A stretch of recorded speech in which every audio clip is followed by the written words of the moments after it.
Kita periksa identitasnya Bu ya. Nama Ibu Bu Yoni Buadah Sukriani. Ibu lahirnya di Bandung 3 Juni 70, jenis kelamin perempuan, alamatnya Jalan Pinguin Raya nomor 13, RT 005 RW 003, Garuda, Kecamatan Andil. Agamanya Islam. Islam ya. Ibu pekerjaannya di sini mengurus rumah tangga. Itu KTP-nya tidak berubah sama Pak RT. Iya, berdasarkan KTP mengurus rumah tangga, tapi sebenarnya profesinya sebagai dokter Bu ya. Iya, saya dokter, dosen ilmu kedokteran forensik. Yang Dosen mulia. juga Iya, di Fakultas Kedokteran Pajajaran ya. betul yang mulia. Ya. Baik. Warga negara Indonesia ya. Ibu kenal dengan para pemohon itu? Tidak yang mulia. Ada hubungan keluarga ya, hubungan Tidak pekerjaan ada. apalagi ya. Iya. Kita ambil sumpah terlebih dulu Bu. Silakan berdiri. Ibu agamanya Islam ya. Betul yang mulia. Satu langkah ke depan boleh Bu. Ikuti ucapan sumpahnya Bu ya. Diucapkan atau dilafazkan ya. Bismillahirrahmanirrahim. Bismillahirrahmanirrahim. Demi Allah saya bersumpah Demi Allah saya bersumpah bahwa saya sebagai ahli bahwa saya sebagai ahli akan memberikan pendapat pendapat dengan sebaik-baiknya dan sebenar-benarnya dengan sebaik-baiknya dan sebenar-benarnya menurut pengetahuan dalam bidang keilmuan yang saya miliki. keilmuan yang saya miliki. Silakan duduk Bu. Akan memberikan keterangan apa ini atau pendapat seputar apa? Soal pemeriksaan forensik. Forensik. Ya. Tidak tertutup. Nanti kalau yang menyangkut tertutup kami akan minta tertutup, ini sementara Oke, masih. baik. Ada tanggapan dari termohon? Tidak. Silakan Pak untuk dimulai pertanyaannya. Baik, saudara ahli, terima kasih atas kehadirannya untuk Dr. Yoni Buadah Sukriani. Ya, terima kasih Dok atas kehadiran untuk memberikan keterangan sebagai ahli di persidangan PK di Pengadilan Negeri Cirebon hari Senin tanggal 23 September 2024. Kami ingin mengetahui kira-kira tugas batasan kerja, tugas seorang ahli forensik itu apa saja Dok? Bisa dijelaskan? Ya, menurut definisi kedokteran forensik itu adalah ilmu kedokteran yang digunakan untuk kepentingan penegakan hukum dan keadilan. Jadi dokter spesialis forensik itu adalah seorang dokter yang mendedikasikan keilmuannya untuk penegakan hukum dan keadilan. Oke, pertanyaannya yang berikut. Apakah visum et repertum harus selalu dari ahli forensik atau dokter umum dapat mengeluarkan? Dapat mengeluarkan. Dokter umum dapat mengeluarkan sesuai dengan pasal 133 KUHP. Oke, jadi dokter umum juga dapat mengeluarkan ya, tidak harus dokter ahli forensik. Tidak. Tidak ada batasan terkait dengan penilaian dokter umum terkait batasan sampai di mana untuk menilai atau memberikan keterangan di visum et repertum misalnya di dalam profesi kedokteran? Tentu ada batasan.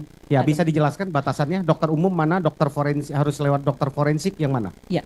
Jadi untuk dokter umum itu bisa membuat visum et repertum atau ringkasan medis yang serupa pada kasus-kasus yang sesuai dengan kompetensinya, kompetensi dokter umum.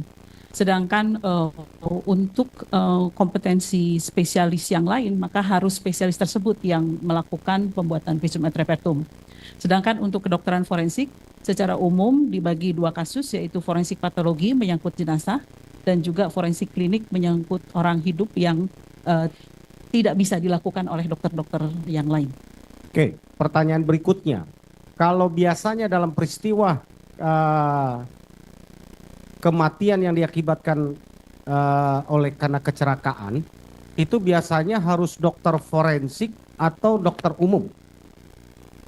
Idealnya dokter forensik, tetapi karena di Indonesia ini dokter forensik sangat sedikit, maka dengan terpaksa banyak rumah sakit yang melakukan pemeriksaan dan juga melaporkan visum itu dilakukan oleh dokter yang ada di situ. Apa perbedaannya hasil kerja dokter umum dengan dokter forensik ketika memeriksa katakanlah tubuh jenazah atau seseorang yang akibat dari peristiwa kecelakaan? Tentu akan ada perbedaan kemampuan atau kompetensi evidential reasoning. Jadi artinya menilai apakah suatu fakta klinik atau fakta kedokteran itu punya makna di mata hukum. Nah, itu perbedaan antara dokter umum dengan dokter forensik atau dokter lain dengan dokter forensik. Saya kira itu. Oke, saya ingin bertanya lagi. Ahli, apakah ada katakan datang tuh nih pasien ya, baik dalam keadaan meninggal atau masih hidup ya, itu kan pasti ditanya dalam apa dia terluka dibawa ke IGD ya, di IGD ya. Apakah dokter selalu berpatokan kepada informasi awal, misalnya ketika ada pasien datang, lalu di pasien di awal dikatakan, kenapa nih? Ini pasien adalah dari kecelakaan, korban dari kecelakaan. Lalu apakah ada standar dokter memeriksa, misalkan ketika memeriksa tubuh korban atau pasien tersebut, ternyata menemukan hal-hal yang bukan peristiwa diduga kecelakaan seperti informasi awal. Ya, apakah dokter itu wajib menyampaikan itu ke polisi atau dia hanya meneruskan terus dia hanya mencatatkan apa yang ditemukan? Kalau korbannya itu bukan anak-anak, umumnya itu dicatatkan saja sebagai temuan kedokteran di dalam rekam medis. Karena di dalam sistem hukum kita, yang orang awam yang diwajibkan untuk melaporkan suatu dugaan adanya tindak pidana itu hanya jika korbannya adalah anak-anak sesuai dengan Undang-Undang Perlindungan Anak. Oke, berarti kalau ada seorang dikatakan itu ada korban kecelakaan dibawa ke IGD, pada tubuhnya dilihat bukan adalah korban kecelakaan, dokter itu tetap akan memeriksa seolah-olah memperlakukan bahwa itu seperti korban kecelakaan, begitu? Iya. Jadi inilah mungkin yang menjadi perbedaan antara dokter forensik dan non forensik. Karena dokter non forensik itu lebih terbiasa untuk dalam tanda kutip memang fokus pada masalah klinis, artinya menolong korban, tidak terlalu memikirkan apakah ini punya dampak hukum atau tidak. Dan di Indonesia ini memang baru sedikit rumah sakit yang selain rumah sakit besar yang memiliki dokter forensik juga. Oke, terima kasih Ali. Pertanyaan berikutnya, kalau di dalam memeriksa ya tubuh pasien yang datang di IGD ya, baik dalam keadaan sudah di garis hitam ya meninggal ya, kan kalau hitam ada merah ada kuning ya, terus ada hijau ya, range itu kalau didorong ke lane hitam ya, bahwa ini adalah kecelakaan ya. Lalu ada nggak prosedur tetap harus diperiksa luka apa saja, misalnya hanya luka yang terlihat saja, atau dia ada prosedur misalnya dari tengkorak atas dia pegang, ada nggak diperiksa dengan teliti, ada luka di mana saja, dia terus catatkan secara teliti ya? Ya, standarnya sekarang sudah mulai berkembang, yaitu pemeriksaan dead on arrival namanya. Jadi pasien datang diduga masih hidup, ternyata setelah diperiksa dia sudah meninggal. Maka sebetulnya dokter yang ada di situ wajib untuk menseleksi apakah kematiannya kira-kira akibat yang wajar, artinya penyakit, atau tidak wajar, seperti kecelakaan, pembunuhan, bunuh diri, atau yang tidak jelas begitu. Nah, harusnya di situ dilakukan pemeriksaan dead on arrival, di mana dia memeriksa seluruh tubuh, artinya apakah ada luka-luka yang luka-luka apa saja dan lain sebagainya. Hanya ini memang prosedur standar yang baru berkembang dan saya kira ya banyak yang melakukan, tapi banyak juga yang mungkin belum melakukan dengan baik. Saya ingin bertanya lagi ahli, kalau pemeriksaan berarti standar sama ya, baik dokter umum ataupun dokter yang ada di rumah sakit, periksaan luar itu punya standar yang sama ya? Ya. Artinya kelihatannya tipis sekali kemungkinan kalau ada luka yang terlewat, tidak terlihat gitu? Mungkin bisa saja ada yang terlewat jika dokter ini semula berusaha untuk menyelamatkan nyawa, artinya luka-luka yang lain dia tidak akan perhatikan. Oke. Kalau misalnya pada tubuh korban, kalau ada nih kejadian ya, dari korban kecelakaan ditemukan di awal ada luka leher, ada luka patah tangan, patah kaki, lalu itu yang bagi yang udah meninggal ya. Nah, lalu ada satu lagi yang dalam keadaan sekarat diberikan pertolongan ya. Lalu periksalah tubuh luar gitu ya. Tiba-tiba ya beberapa hari kemudian, ya tepatnya 14 atau 13 hari kemudian diadakan apa namanya ekshumasi ya.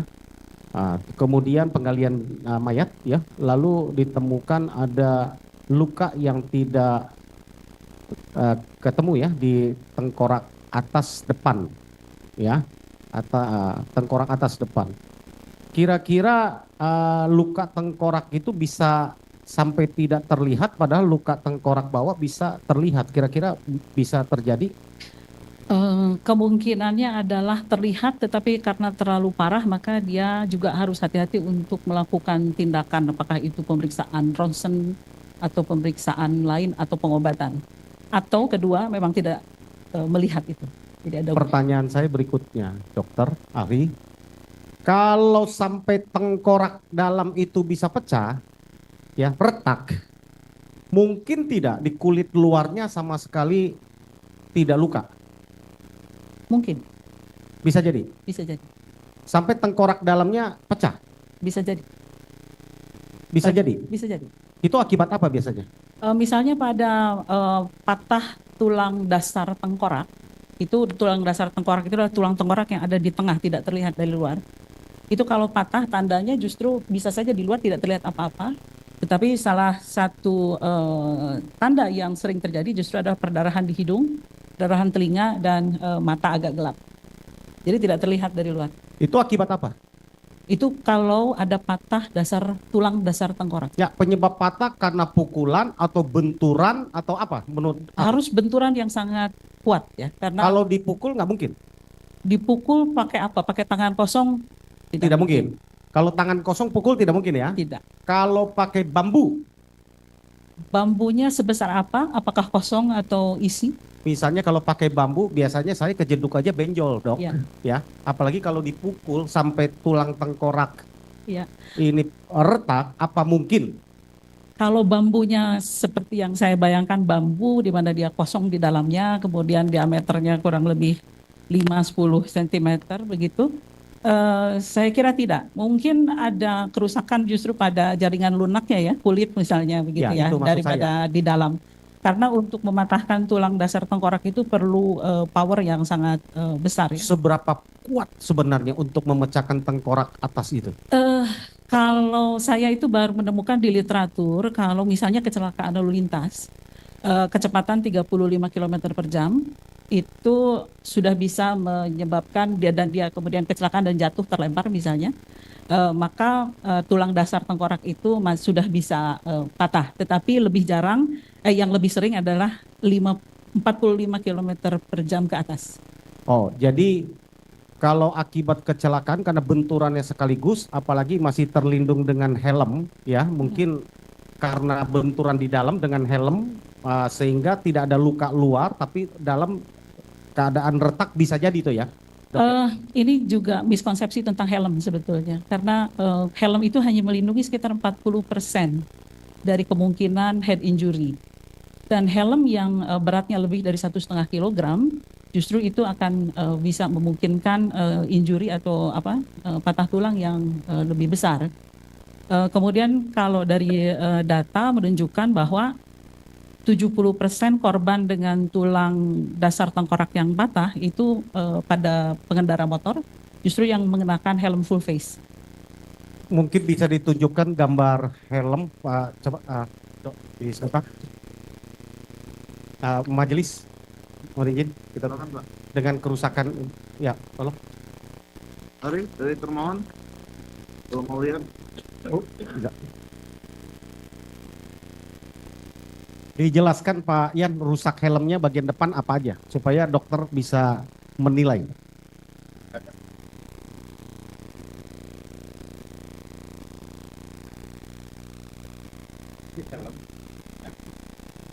Yang sudah dikonfirmasi kepada yang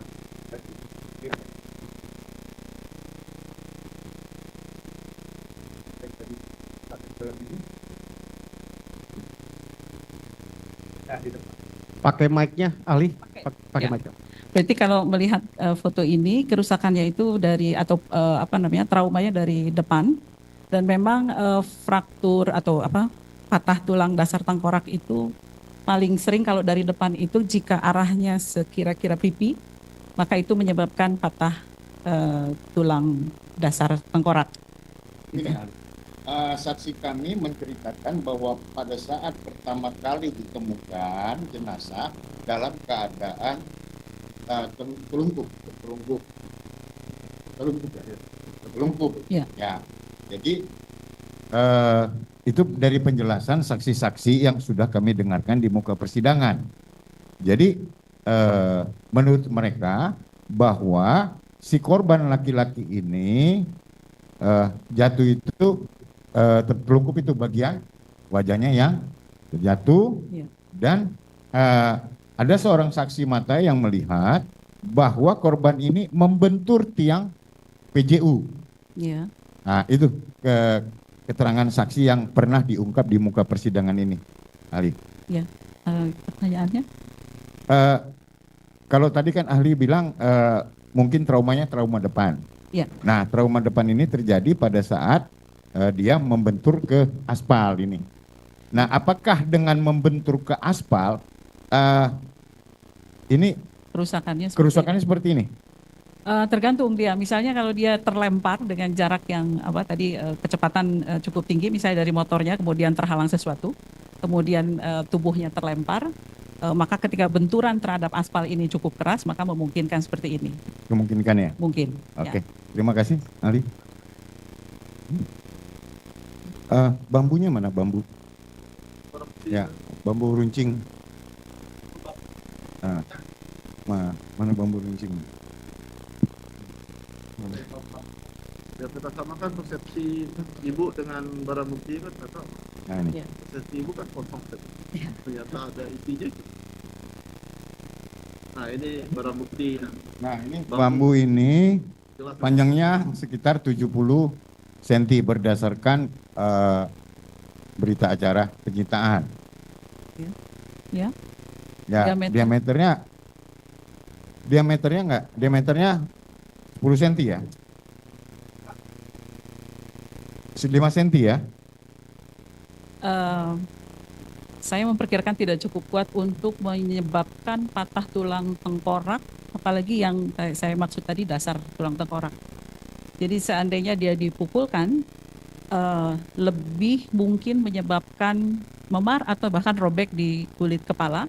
Kalaupun ada fraktur atau ada patah tulang, biasanya kalau daya atau powernya itu tidak terlalu besar, maka patahnya di permukaannya, di permukaan tempat dia Oke. dipukulkan.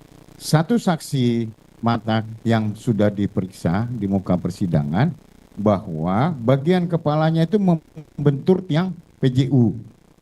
Ya. Beton. Besi. Besi. Baja ya. Nah, apakah itu memungkinkan yang menyebabkan tadi patah batang tengkorak ya? Dasar tengkorak, Ya. tulang dasar tengkorak. Kalau besi mungkin. Kalau Besi mungkin. ya. Tapi kalau Besi bambu nggak yang mungkin ya? Kecil kemungkinan. Kecil kemungkinan. Terima kasih, Ali.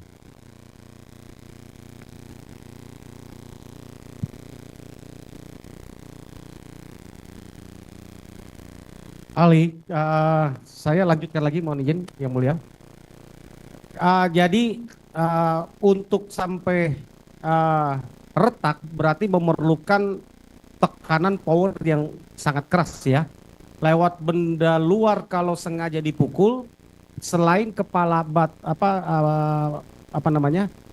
tengkorak itu bisa pecah, pasti akan terjadi luka luar kalau sengaja saya logikanya pun saya berpikir begitu karena kejeduk aja pasti benjol kan gitu ya, nggak usah ahli, kalau saya pun sekarang jedukin pun pasti benjol sebelum luka tengkorak dalam gitu ya. Pertanyaan saya sebelum pertanyaan yang lain, apakah dengan luka retak tengkorak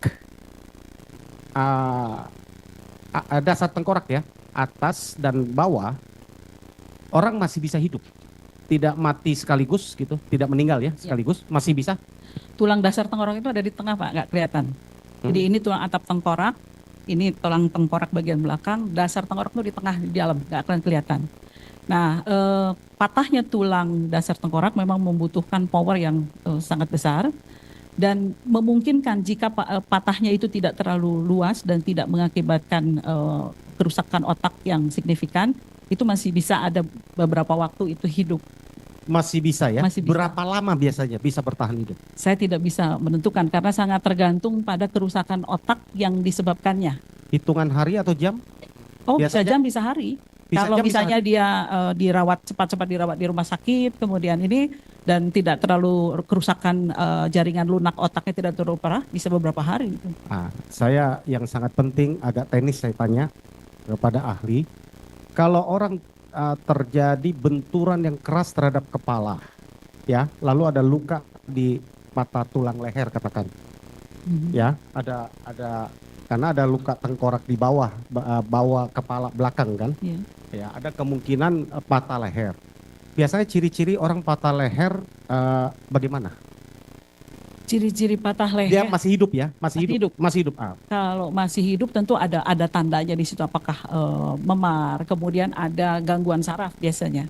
Karena di situ tempat keluarnya saraf dari otak ke bawah ke alat-alat gerak dan lain sebagainya. Jadi misalnya ada kelumpuhan, ada penurunan kekuatan dan lain sebagainya. Jadi arahnya ke situ tanda-tandanya. Kalau terjadi pendarahan dalam, biasanya bagaimana ininya, cara pertolongan pertamanya?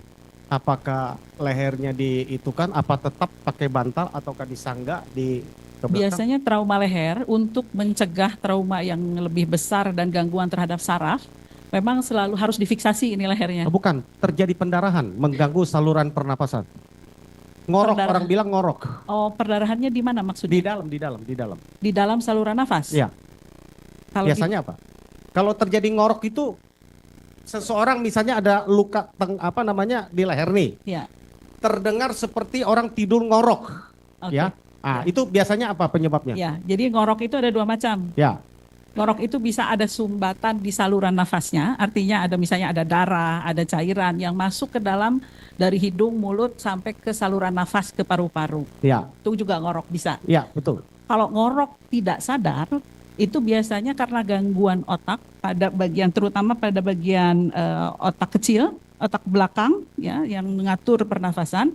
Kalau di situ ada gangguan yang berat, ada ketidaksadaran, maka lidah itu akan terdorong jatuh ke belakang dan mengganggu jalan nafas sehingga ngorok. Oke. Gitu. Ini dalam hal ini yang saya umpamakan tadi dalam peristiwa, ini ada satu korban yang masih hidup ketika dibawa ke rumah sakit, lalu ada temannya menyaksikan dia sedang lagi disanggah lehernya, lalu terdengar seperti orang tidur ngorok, bukan karena nyenyak ya, bukan tidur orang nyenyak, Ya, tapi ya. ngorok gitu ya. Itu biasanya yang tadi dua hal tadi ya. Ya, Ya. kalau akibat benturan itu biasanya karena lidahnya ke belakang atau karena darah, pendarahan dalam. Kalau menurut saya ceritanya seperti itu, maka kemungkinan adalah kalau memang ada trauma di sebelah sini, bisa jadi itu penurunan kesadaran dan lidahnya jatuh ke belakang sehingga menghalangi saluran nafas. Sehingga ngorok. Ya. Itu pengobatan penanganan pertamanya memang Difiksasi dulu lehernya, jangan sampai bergerak karena itu yang bisa fatal mengakibatkan kematian atau kelumpuhan. tapi dalam kesaksian yang kita dengar dalam peristiwa itu, si korban itu dibaringkan dan kepalanya, lehernya agak ya seperti begini, dokter. Iya. Itu karena pendarahan atau karena lidah ke dalam? Kalau menyebut pendarahan tentu harus terbukti bahwa ada darah di dalamnya kan. Ya, kalau misalnya tidak ada darah di dalam saluran nafas, tidak terbukti, tidak ada cairan darah yang keluar misalnya, maka bukan darah yang menyebabkan dia ngorok, tetapi penurunan kesadaran. Oke, dari saya satu lagi yang terakhir ya, sebelum nanti ada teman-teman yang mau tanya menyangkut ke sidang tertutup ya. Kalau dibutuhkan untuk konfirmasi ada hal yang lain yang asusila. Saya ingin bertanya kepada ahli ya. Di dalam memeriksa bagian tubuh luar dari korban kecelakaan ya.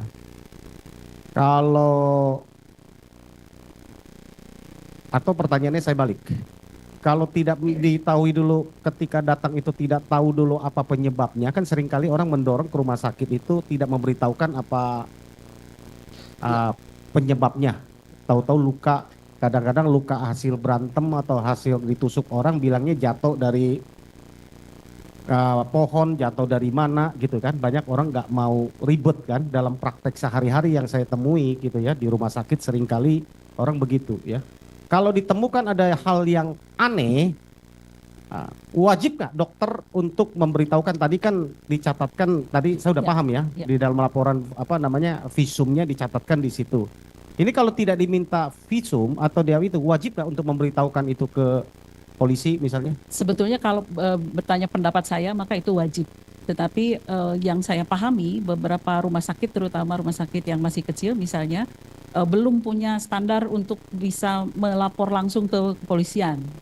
Ya, Gitu ya. itu sering menjadi masalah di banyak rumah sakit kecil, gitu ya. Tapi kalau kalau pendapat kami, ketika kita menduga ada kematian tidak wajar, maka sebetulnya wajib lapor polisi. Satu lagi, bisa nggak membedakan antara luka tusuk benda karena apa pisau samurai dengan benda tajam misalnya karena apa ya, misalnya paku atau karena besi gitu ya? Ya. Bisa dibedakan? Iya, kalau benda tajamnya ini ukurannya cukup panjang, maka tentu kedalaman lukanya akan lebih dalam. Nah, kemudian yang persoalan kedua adalah misalnya antara pisau yang pendek dengan pisau yang panjang atau sangkur misalnya atau pedang misalnya, maka jarang orang itu melukai hanya sampai goresan atau ini saja dangkal saja. Tentu dengan bilah yang panjang, power yang digunakan akan lebih lebih besar sehingga kedalaman lukanya akan lebih dalam. Kalau pedang panjang ditusuk minimum kedalaman kalau menurut pengalaman dokter ya, Ya. ahli, Ya. itu bisa berapa senti dalamnya? Saya belum pernah menangani pedang panjang ya, akan tetapi saya pernah menemukan misalnya pisau 10 cm, maka itu bisa sampai menembus jantung. Dari dada bisa menembus jantung. Kalau hanya 7-10 cm itu bisa. kalau orang lagi apa namanya? Kalau hanya lebar goresan 15 cm, kedalaman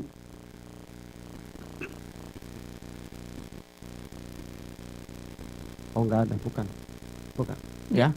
Jadi itu pasti dalam ya. Ya, kalau misalnya saya pernah ada kasus itu antara pisau 7 cm dengan sangkur 30 cm dengan ukuran apa yang tadi yang menembus jantung, itu akan lebih mungkin yang 7 cm daripada yang panjang, karena kalau yang panjang tentu dia Atau ketika ini saya powernya akan besar. bertanyanya, kira-kira yang mematikan itu harus berapa senti kedalaman tusukan benda tajam? Katakan pisau atau samurai.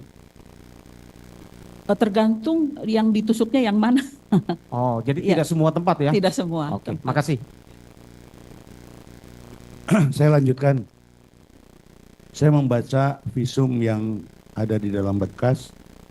Yang satu visum yang dibuat di Rumah Sakit Gunung Jati, yang kedua adalah hasil ekshumasi. Di dalam dalam visum yang pemeriksaan luar yang di di Gunung Jati, dikatakan di kepalanya Eki, itu kepala Eki ya, itu ada dari tulang rahang atas dan rahang bawah patah,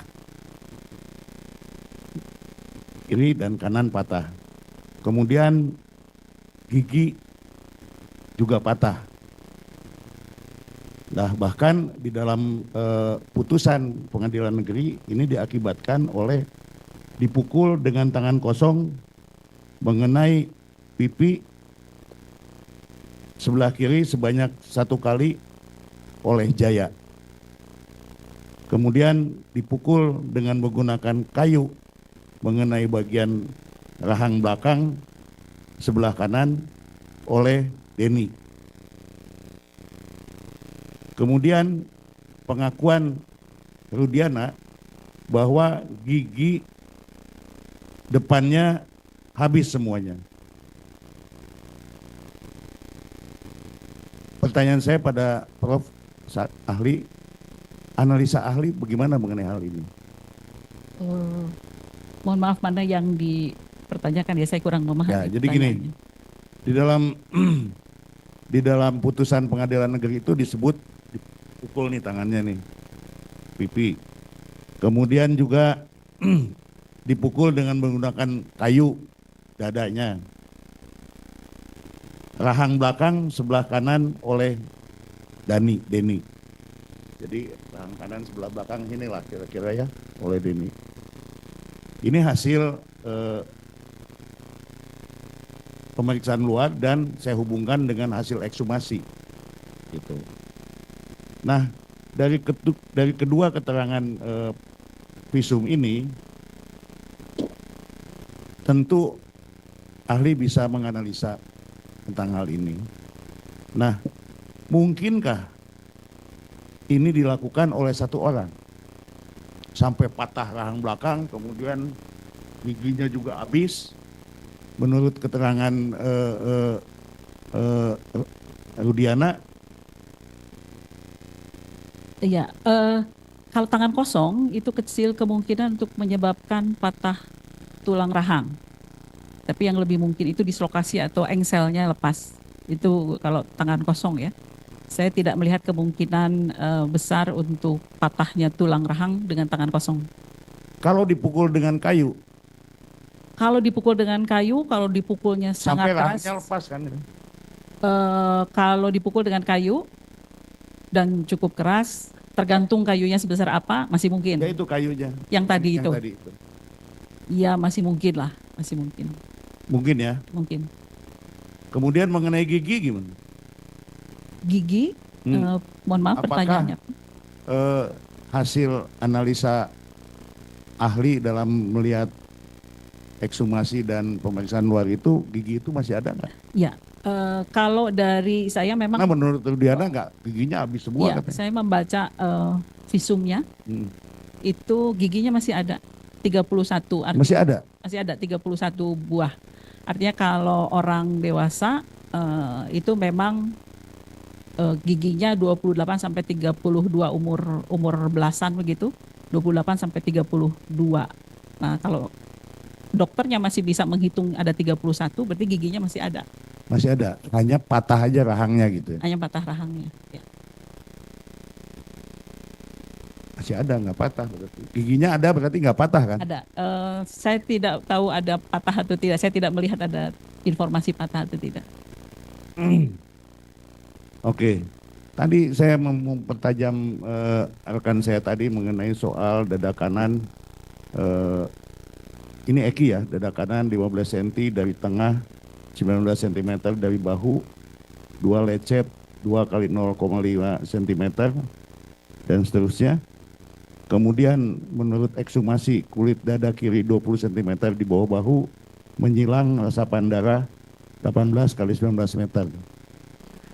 Menurut keterangan putusan, ini dikatakan dipukul, ditusuk dada sebelah kanan sebanyak 1 kali dengan menggunakan samurai ukuran panjang oleh Rivaldi. Ini dalam putusannya. Nah, mengenai hal ini, saya ingin ketegasan ahli lagi, apakah ada bekas tusukan itu? Karena saya bukan yang memeriksa langsung jenazahnya, maka saya harus berasumsi bahwa visumnya, fakta pada visum atau hasil pemeriksaan itu benar adanya. Dan yang saya baca adalah pada dada itu tidak ada tanda-tanda akibat kekerasan tajam. Jadi hanya ada tanda-tanda akibat kekerasan tumpul berupa, kalau tidak salah itu lecet dan kemerahan ya, memar. Bukan bekas tusukan, Tidak ada tanda-tanda bekas tusukan atau kekerasan tajam lainnya. luka terbuka. Saya tidak mengingat, tidak ada kalau tidak salah ya. Ya. Oke. Saya lanjut lagi ke soal Vina. Nah, menurut pemeriksaan Rumah Sakit Gunung Jati, disebutkan kepala sebelah kiri memar 5 cm, ban bengkak. kemudian pendarahan aktif dari lubang hidung, telinga, dan mulut. Selanjutnya, pelipis kanan luka terbuka dasar jaringan bawah kulit, dagu memar diameter 3 cm. Nah, kalau saya bandingkan dengan hasil putusan, itu dipukul dengan tangan kosong mengenai bagian pipi sebelah kanan oleh Rivaldi dan disabet samurai mengenai kepala bagian belakang korban oleh Rivaldi. Nah, kalau ahli membaca hasil ekshumasi dan visum et repertum, itu analisa ahli bagaimana? Ya, intinya adalah bahwa informasi lisan itu bagi dokter kewajibannya bukan untuk dipercaya terlebih dahulu, tetapi dikonfirmasi melalui pemeriksaan pasien atau jenazah. Jadi seandainya ada informasi bahwa ada tusukan, maka kami harus mencari tanda-tanda tusukan, luka tajam. Kalau ada informasi dipukul, maka harus ada tanda-tanda memar atau misalnya lecet. Kalau dipukul pakai alat, misalnya itu lecet dan lain sebagainya. Jadi seandainya ada informasi misalnya ditusuk tetapi tidak ada tanda-tanda luka tajam, maka kami tidak bisa mengkonfirmasi adanya tusukan tersebut. Begitu. Bisa konfirmasi ya? Ya. Mungkin terakhir soal Vina ini soal kaki. Ya. Tungkai kanan. Disebutkan bahwa pada paha kanan belakang memar memanjang merah 20 kali 8 cm. Kemudian patah tulang paha kanan. Nah, apakah ahli juga melihat itu? Ya, di visum ekshumasi. Bagaimana analisa? Ya, tulang paha itu adalah tulang yang sangat keras, tulang panjang yang sangat keras, bahkan mungkin tulang panjang yang paling keras dibandingkan dengan tulang panjang lainnya. Dan untuk mematahkannya itu perlu power yang juga sangat besar, sangat kuat. Dan itu juga bisa mengakibatkan fatal kematian karena di situ ada pembuluh darah besar. Kalau misalnya patahannya itu menyebabkan robek, itu perdarahan yang nggak kelihatan, yang tidak kelihatan, sehingga orangnya meninggal dunia karena patah di situ. Jadi harusnya ada informasi trauma apa yang mengenai paha sehingga bisa menyebabkan patah tulang paha. Kalau ya. Dari hasil visum itu ada luka memanjang gitu. Memar, kemerahan. Ya. Kemerahan. Ya, kemerahan itu berarti tanda-tanda trauma tumpul. Trauma tumpul ya. Trauma tumpul. Jadi bisa aja dia kebentur apa gitu atau dipukul gitu. Bisa. Memar, ada memarnya, ya. Tetapi kalau pukul pakai tangan kosong tidak mungkin. Jadi kalau dipukul dia harus pakai alat yang sangat kuat, misalnya besi, begitu ya. Jadi yang cukup kuat sehingga ketika dipukulkan bisa mematahkan pahanya. Kalau bukan besi atau yang sama kuatnya dengan itu, sulit untuk mematahkan tulang paha. Kecil kemungkinan ya, kecuali bambunya diisi beton gitu. Ya, kalau saya bandingkan dengan putusan, atau saya lihat isi putusan, itu dipukul dengan batu. Saya tidak tahu batu ukuran berapa, tetapi batu. Dan kalau itu pun batu,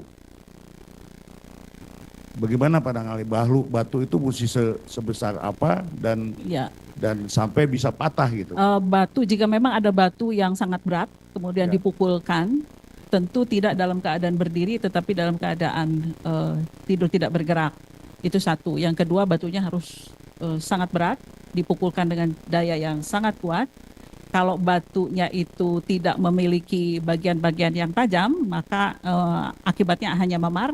Tetapi kalau ada bagian-bagian tajam, mungkin ada lecet-lecet juga di situ. Itu. Karena faktanya kalau ada, karena faktanya itu dia luka memanjang.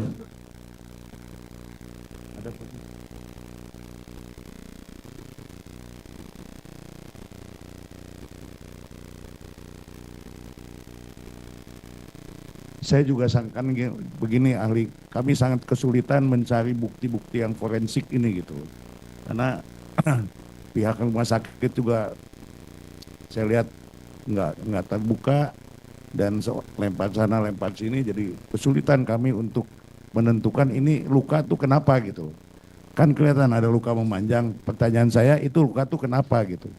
Apakah ditusuk atau dibacok atau tapi luka itu melebar dan bergerigi. Gitu, bukan kalau kena tusukan kan panjang gitu. Ya. Set gitu kan. Ini enggak panjang dan melebar begitu. Ya. Kalau luka terbukanya tepinya tidak rata, berarti karena trauma tumpul. Kalau trauma tajam itu tepinya rata dan sudutnya tajam. Ya karena Bu. Hah?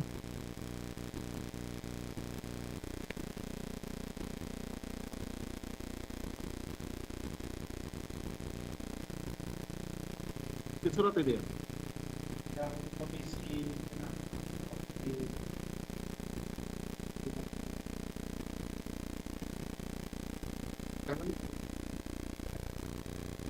kakinya.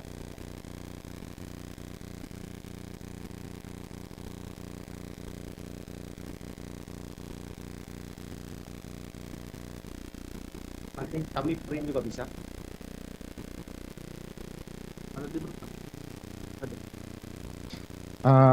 Yang mulia, nanti kami print juga kami susulkan bisa. Ini sudah pernah dihadirkan, ya. Kita lihat kondisi tubuh dalam keadaan bersih, ya, cuman kaki luka, tapi di dalam visum itu yang dibilang tulang paling kuat itu yang patah, ya. Kita memperlihatkan ke ya kaki, ya. Ini kondisi ini hanya luka di kaki kanan, ya. Tungkai. Ya, tungkai, Ya. ya.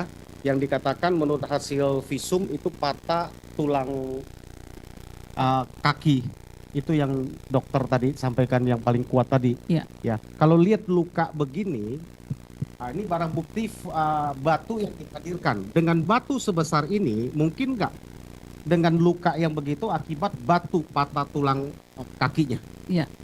Saya tidak tahu ini dimensi atau ukurannya berapa ya. Ini ubinnya misalnya berapa ini ubinnya? Ini sekitar 30-an ya.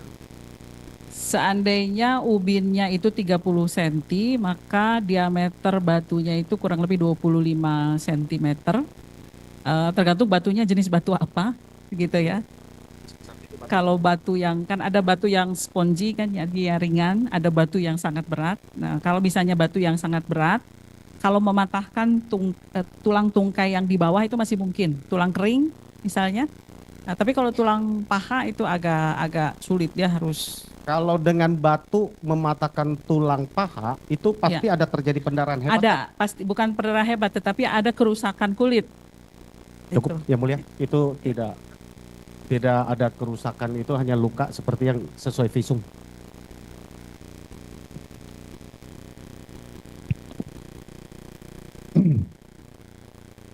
Saya kira cukup ya.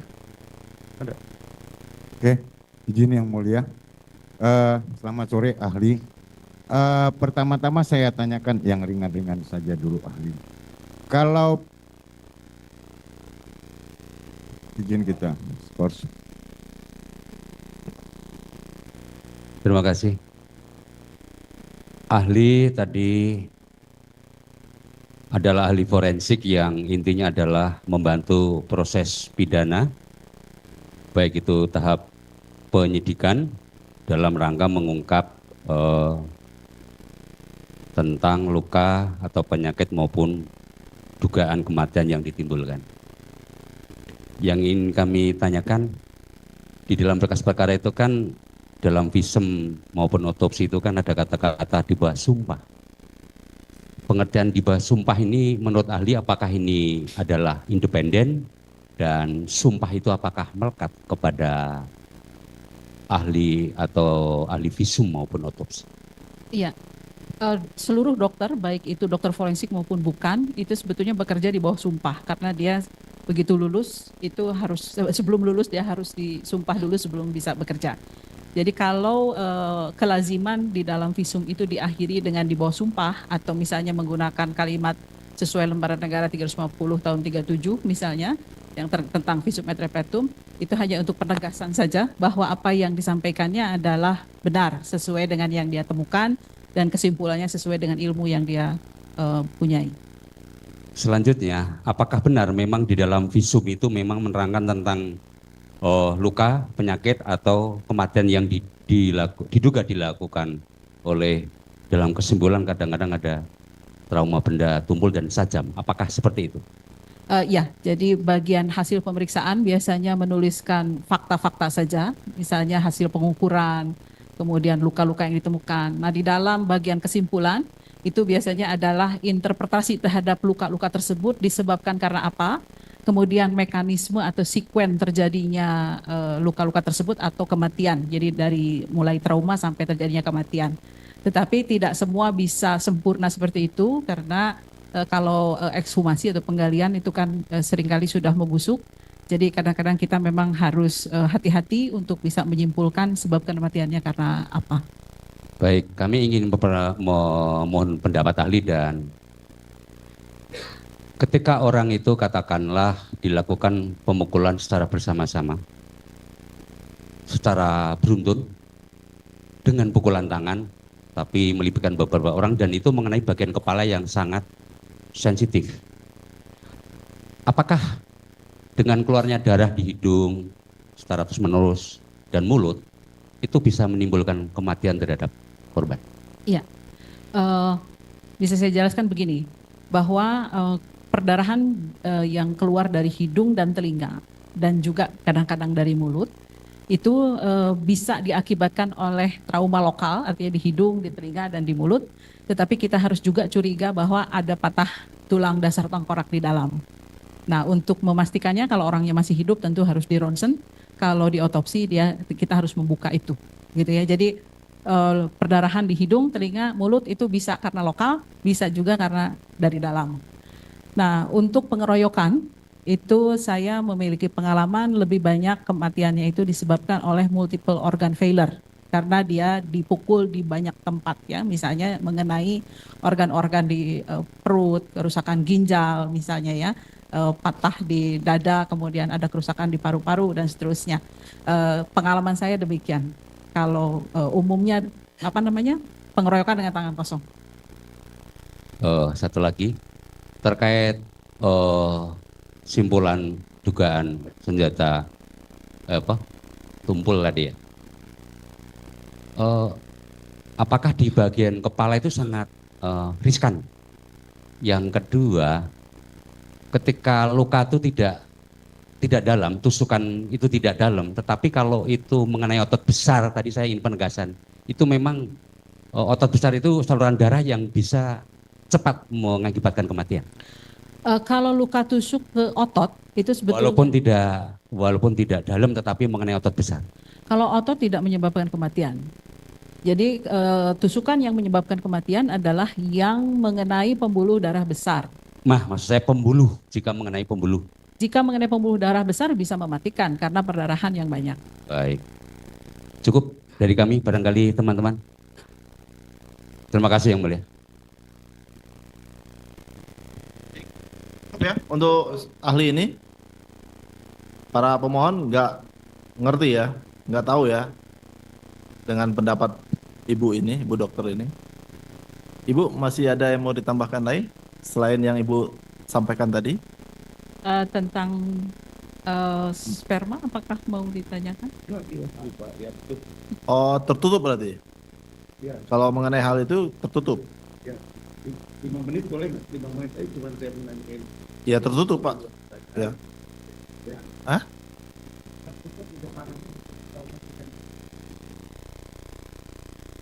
Ya nggak bisa juga namanya. Nggak bisa juga Pak. Nggak bisa juga kalau semuanya terbuka juga. Gimana kita mau tertutup? Ya. Baik. Kalau cukup sampai di sini apa dilanjut pemeriksaan dengan tertutup?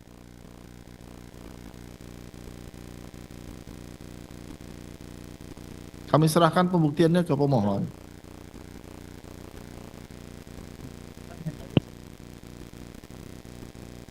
asusila. Asusila konsekuensinya harus tertutup. Nggak bisa.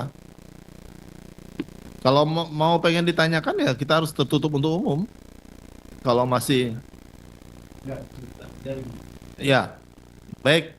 Kalau ini menyangkut asusila, kita nyatakan tertutup untuk umum sidangnya.